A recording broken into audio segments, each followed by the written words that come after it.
Obviamente significó también la deconstrucción, como yo decía, de mis propias representaciones con respecto a determinadas temáticas. Tenía una diversidad de temas para abordarlo en la escuela, muchos de ellos antes no trabajados por ahí, que realmente fue muy novedosa. Bueno, este año, como decía, a raíz de los cambios que hubieron en el gobierno, la materia se decide sacar en los institutos de formación militar. Y a mí, como me quedé en disponibilidad, me reubican como pareja pedagógica en el área de construcción de ciudadanía, que sería formación ética y ciudadana. Obviamente es una materia mucho más tradicional, tiene, ¿no es cierto?, unos temas también que por ahí siempre fueron dictados de una manera muy también explícita, porque tiene que ver con el tema de la Constitución Nacional, y por ahí todavía lo que yo siento que nos está faltando es poder lograr pensar la Constitución Nacional desde la parte práctica y pensarlo desde una ciudadanía activa, porque es como que uno siempre recibe a la Constitución Nacional como algo ya dado, ¿no? Incuestionable. Bueno, mira, Paola, en realidad esta entrevista tiene que ver con el tema del cuerpo, porque vamos a meternos justamente con él dentro del contexto educativo, obviamente, en esta contemporaneidad exigente con un nuevo vocabulario.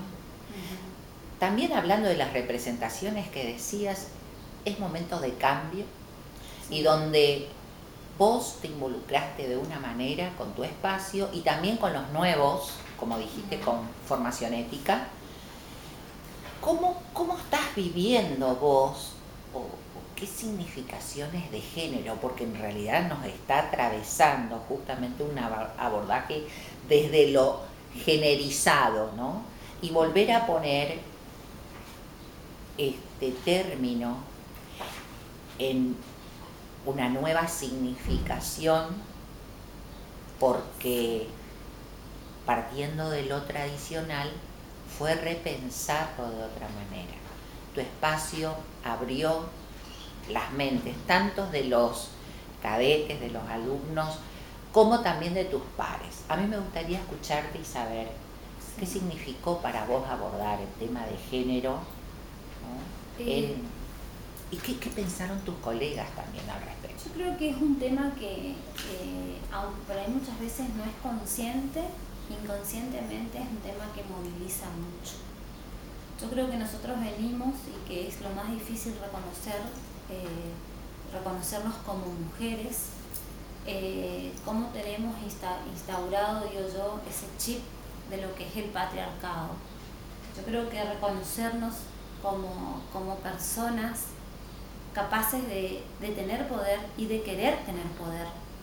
¿Por qué la mujer no debe desear tener poder? ¿No? Entonces yo creo que esto es un tema que también es atravesado y que se ve también en el tema en cómo lo vivimos el cuerpo, ¿no? Yo creo que la mujer lo sufre a nivel social, a nivel medios de comunicación, esa violencia simbólica sobre lo que es el cuerpo de la mujer, y esto de incluso también cómo muchas veces poner en tensión esto genera no solo en los estudiantes, sino también muchas veces en los padres, porque los chicos vuelven a su casa y cuentan, di esto, leímos esto, hicimos esto. Y con los colegas con respecto al cuerpo, por ejemplo, cuando yo planteo de por qué las mujeres tenemos que estar obligadas a gustar. ¿Y a gustar a quién? ¿No? Entonces siempre es gustar al varón. O sea, esa mujer que no tiene ese cuerpo que seduce, ese cuerpo que gusta al varón, es una mujer que ya fracasó, ¿no? Entonces como yo digo, esta presión que hay, que la sufren las adolescentes y que la sufrimos también las mujeres cuando somos jóvenes o cuando vamos pasando por determinadas edades, porque uno siempre escucha un comentario como de una colega, por ejemplo, que dice, sí, yo ahora estoy gorda, pero tuve 4 hijos. Yo ahora estoy gorda, hago cosas, pero no puedo adelgazar. Entonces yo digo, cómo muchas veces, hasta incluso venir a trabajar con una concepción de lo que el cuerpo de la mujer debe ser bonito, hasta incluso para venir a trabajar, ¿no? Porque muchas veces hemos recibido comentarios de ¿y por qué ya no usas más lo que usabas? Los vestidos, ¿por qué ya no usas más? O sea, las mujeres hasta para venir a trabajar tenemos que venir a gustar. Pareciera, ¿no?, como que venimos a hacer el entretenimiento para esa visión masculina. Tocas un tema que tiene que ver con la obviedad de la heterosexualidad, ¿no? Y tratando este tema, quiero preguntarte, ¿cómo se viven las identidades sexuales dentro de esta institución o de la que trabajes en otra? No importa, pero las identidades, estas son reconocidas, son respetadas, son trabajadas, son tomadas como contenido, ya sea dentro del currículum explícito, ¿no es cierto?, o el oculto o el omitido, como decimos, porque hay muchas cosas que transitan por el tema del silencio, de esas cosas no se hablan. ¿Cómo tratás el tema este? ¿O cómo tratan? Yo trato de abordarlo y siempre digo, ¿no?, de lograr saltar esta barrera, que es una barrera realmente muy fuerte que tiene que ver con la parte religiosa, ¿no? Yo creo que acá nuestra provincia tiene una particularidad que me parece interesante remarcar, que la mayoría de nuestros docentes provienen de un instituto de formación religiosa. Cierto. Y eso realmente está muy marcado porque es lo que evita o impide que uno en la escuela pueda hablar de esto, ¿no? Cuando vos todavía tenés colegas que están criticando a un adolescente porque se puso un arito en la nariz, porque se puso un tatuaje, porque se tatuó, porque tiene el pelo naranja, porque la chica trae una pollera muy corta, entonces si todavía estamos en esto de este paradigma tan totalizante de que yo te diga qué es lo normal para cómo vos te tenés que vestir, cómo tenés que tratar tu cuerpo, cómo te puedes peinar, el ser mujer, el ser varón, el ser mujer, no habilita, por ejemplo, espacios como decimos, bueno, es amanerado, es homosexual. Se están dando casos dentro de nuestra institución porque atravesamos distintas situaciones donde, bueno, aparecieron el tema del embarazo, apareció el tema del aborto, apareció el tema del abuso, aparecieron otros temas que tienen que ver con justamente la elección de sexo, y hoy lo vemos. Antes eran más recurrentes la homosexualidad de los varones, pero ahora también nos vemos con las niñas, ¿no? Con las mujeres. Yo creo que no, hoy por hoy el espacio no se logra habilitar porque todavía hay, a pesar de que tenemos una ley, que tenemos un montón de leyes que nos amparan como docentes para plantear estos temas en la escuela todavía tiene mucho miedo a la reacción de los padres y a la familia. Cierto. ¿No? Y hay algo que tenemos que reconocer y que está muy marcado, que es esa habilitación impune que tienen muchos padres a través de las redes sociales para criticar a algún docente que está trabajando, alguna escuela, y que no están, y que ese padre no reconoce la ley. Por eso yo soy una persona convencida de que para abordar estos temas tenemos que abordarlo escuela, comunidad, o sea, escuela, familia y los adolescentes. Y no es un tema que no se habilita para trabajar en la escuela, que mucho menos se habilita en la familia, y hay muchos adolescentes que sufren porque no pueden de alguna manera reafirmar su identidad, decir lo que les está pasando. Y esto es algo que yo lo sufro porque me genera impotencia, porque es algo que no se puede hablar, es algo que todavía el colega tiende a manifestar, como yo siempre digo, ¿no?, como ese chisme de pasillo, ese chisme de sala de profesores, de que algún alumno decidió decir que es homosexual, o decidió decir que una niña que es lesbiana, o no solo eso, también tenemos alumnos que empiezan a decir, ¿no es cierto?, esto de estoy buscando mi género, me siento un género que todavía estoy buscando, también me siento pleno con la bisexualidad. Yo creo que el tema de la sexualidad sigue siendo un territorio de poder. Sí. Entonces, como territorio de poder, como territorio simbólico, donde también te plantea otro paradigma, que es dejar atrás el paradigma tutelar del adulto que maneja el cuerpo del niño, que maneja el cuerpo del adolescente, a un paradigma que te dice que tenés que reconocer al niño y al adolescente como sujeto de derecho. Y eso es algo que realmente hasta al padre le está costando entender. Ahora el tema de los cuerpos sexuados que participan y se involucran, tanto en la práctica, ¿no?, de lectura, escritura, la oralidad, lo que pasa dentro del aula, ¿cómo se expresan ellos frente a este tema? ¿Qué opinan? Y ellos son de opinar, les gusta opinar, ¿no? Yo creo que eso sí hay una diferencia que es, a lo mejor no es algo muy grande, pero ya hay un avance, que al menos, por ejemplo, con respecto al cuerpo, yo veo que las chicas, las niñas, ¿no es cierto?, logran defenderse más ante un ataque, ¿no? Y lo reconocen como que un alumno, un compañero, un par le diga gorda, ya lo reconocen como una violencia. Y lo denuncian, lo dicen, se enfrentan. Y hay como un colectivo más de que las chicas se terminan, ¿no es cierto?, apoyando entre ellas, hay una cierta solidaridad. Pero yo creo que nos falta así introducir en el tema de lectura una literatura que tenga que ver, ¿no es cierto?, con el tema del género en el aula, ¿no? La literatura, salir de esa literatura por ahí tan clásica, y pensar una literatura que nos genere tensiones a todos, porque esto yo creo que es lo que por ahí el docente nos anima a manejar. A vos también te va a generar tensión, a vos también te va a generar duda, pero esto es lo lindo de la escuela, esto es la democratización del saber. Miren, vamos a construir entre todos juntos, a ver qué piensan ustedes, qué pienso yo, qué piensa otra colega. Y sobre el tema de las desigualdades, ¿se trata este tema? Se trata. Yo, por ejemplo, este tema, este año... De géneros hablamos, ¿no? Este año en particular trabajé con 2 libros que tienen que ver con el tema de género, que uno es de Lidia Carreras, que se llama Nada es suficiente, que es sobre la violencia de género en el noviazgo, y va mostrando, ¿no es cierto?, por ahí la cuestión de las clases sociales, ¿no? Porque la chica que recibe la violencia de género no era una chica humilde, no era una chica de la clase popular, era más bien de clase media, de padres, ¿no es cierto?, universitarios, y va describiendo, ¿no?, todo esta cuestión.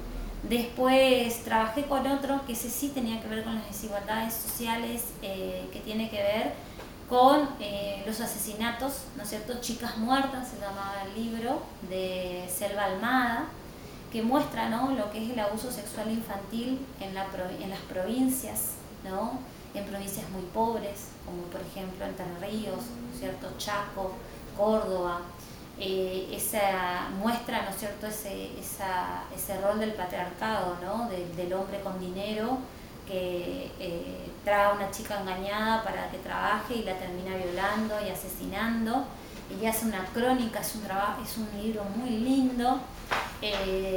Habla, ¿no es cierto?, de lo que es las niñas que venden flores en la calle o que venden cosas, cómo están más sujetos a esa violencia, ¿no es cierto?, sexual y dada por la desigualdad social en la que se encuentra como niña, ¿no?, y como mujer también. Claro, entonces, volviendo a esto, que marcando a través de esa literatura que has propuesto, de las desigualdades de género, el tema del abuso, el tema de trata de personas, etcétera, ¿los alumnos lo tomaron bien?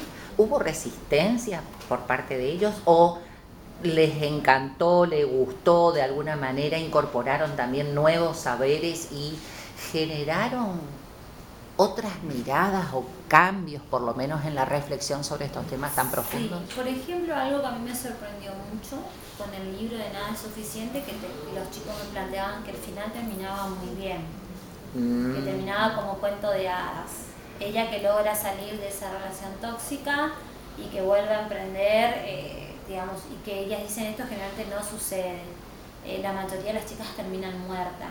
O sea, como de alguna manera también, y que por un lado también me asusta, porque de alguna manera se empieza a naturalizar el femicidio, ¿no? Entonces, esto de que, bueno, no me gustó fue una literatura, hasta ellos dijeron, ¿no?, muy rosa, el final, Claro. Cuando en realidad sabemos que la realidad no lo es.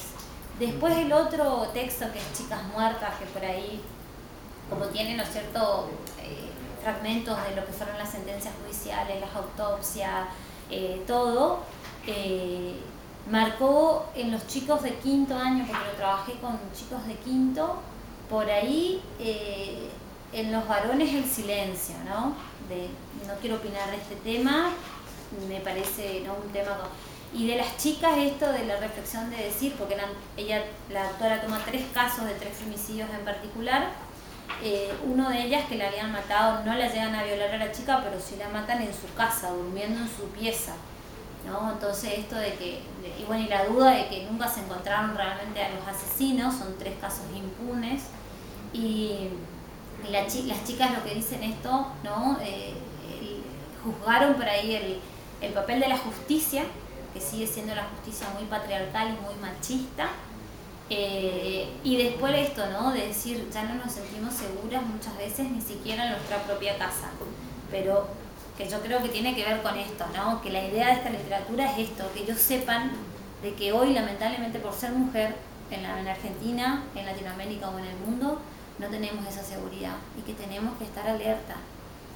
Claro, volviendo sobre lo que acabas de decir, para cuestionar ese modelo patriarcal, las formas estigmatizantes sobre cómo asumir la identidad que a partir de las propuestas que hiciste, seguramente el tema del género, el tema de ejercer la sexualidad, y desde la escuela pública yo pienso que ha movilizado y mucho por estos años el tema de educación sexual integral. Sí. Lo último que, sobre las capacitaciones que se nos dieron y que pudimos acceder de ENIA, las leyes, por ejemplo, de matrimonio igualitario, que fue otro gran tema, que fue, digamos, como un despertar, y de identidad de género, la otra ley, pero también ahora ya sobre, digamos, una cuestión política netamente, el tema de paridad de género en la representatividad política, yo creo que también habilitó el tema de la diversidad sexual. Y la pregunta es, ¿qué despertó entre tus colegas este tema? Yo creo que el tema de la diversidad sexual es algo, como yo te decía, que atraviesa tanto a la familia, que es algo que casi no se quiere discutir, porque a veces es reconocido de que tenemos hoy por hoy colegas que tienen algún hijo, ¿no es cierto?, con una orientación sexual diferente a la heteronorma, ¿no?, a lo que marca. Pero como a veces esa propia mamá o ese propio papá no lo quiere reconocer o no quiere decir, ¿no? Cuando a veces uno comete una infidencia, como preguntar, ¿y tu hijo está casado? ¿O tu hija tiene novio? ¿No? Esas preguntas que encima son preguntas que una misma la parte desde la heterosexualidad, porque yo podría preguntar, ¿y tu hija está en una relación? O tu hijo está en una relación, sin importarme, pero es algo que a veces también uno inconscientemente está atravesado por la hetero, por lo hetero, ¿no? Por eso como que todo el mundo es hetero, ese supuesto, ¿no? Y vos ves como a veces el papá le cuesta decirlo, ¿no? Yo creo que el tema de la diversidad sexual es algo que si bien lo trabajamos en el aula, que si bien lo hablamos en el aula, yo noto que a las generaciones más grandes todavía le cuesta poner en palabra esa diversidad sexual. Entonces, me das pie justamente por el tema de los discursos, ¿no? Lo que se dice y lo que realmente ocurre, o lo que es la práctica, ¿no? Se entrelazan justamente en la perspectiva de género en clave de derechos. Se pone siempre al frente esto que sos sujeto de derecho. ¿Existe coherencia o incongruencias dentro de esta o de la institución donde te yo creo que al contrario se dan las incongruencias, y yo creo que es ahí donde más tenemos que trabajar, porque es ahí donde realmente se revela ese verdadero mapa cultural, esa cultura real, no esa cultura ideal. Por eso yo creo que esto tiene que ver también con lo que por ahí se propone muchas veces también desde los abordajes de lo que tiene que ver con la lingüística, ¿no? Las cosas del decir son las cosas del pensar, como decía, ¿no es cierto?, Voloshinov.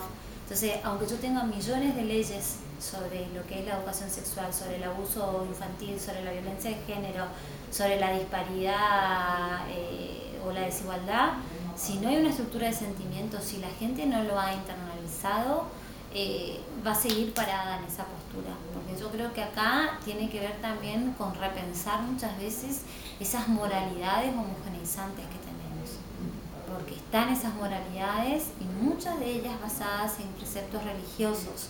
Por eso yo creo que si nosotros apuntamos a un Estado laico, apuntamos a una democracia liberal, una democracia progresista, creo que nosotros en Latinoamérica tenemos algo que hoy es, yo creo que lo más preocupante, que es el auge de las religiones, ¿no es cierto?, como un discurso que viene a fundamentar la vida del ser humano. O sea, yo creo que acá pues, estamos volviendo al tiempo de la Edad Media, la Edad Oscura. Bueno, es lo que vivimos a veces en estas charlas de sala de profesores, ¿no? Cuando tenemos esa dicotomía, porque soy un ser cristiano, religioso, no importa, predico o vuelvo a la fuente de esa educación para el amor, que tanto circuló, pero es difícil despojarse de ella y tomar estas leyes, como decías, porque eso es lo que nos corresponde. Ya no debo discutir si puedo o debo o quiero, se debe. ¿Y dónde está, por ejemplo, la incongruencia? Yo me pongo a pensar, ¿no? Si nosotros pretendemos desde la escuela abordar un conocimiento científico, un conocimiento considerado veraz o provisorio, pero a la vez trabajo para una institución que me obliga a ir a misa, trabajo para una institución que me obliga a casarme porque no puedo convivir. Si tengo una institución que me ve con malos ojos si soy soltera y no quiero tener hijos o no me quiero casar, que estoy sujeta a estar contratada en escuelas confesionales o en institutos de formación docente confesionales, sujeto a un contrato que sujeta mi vida económica, que la economía es la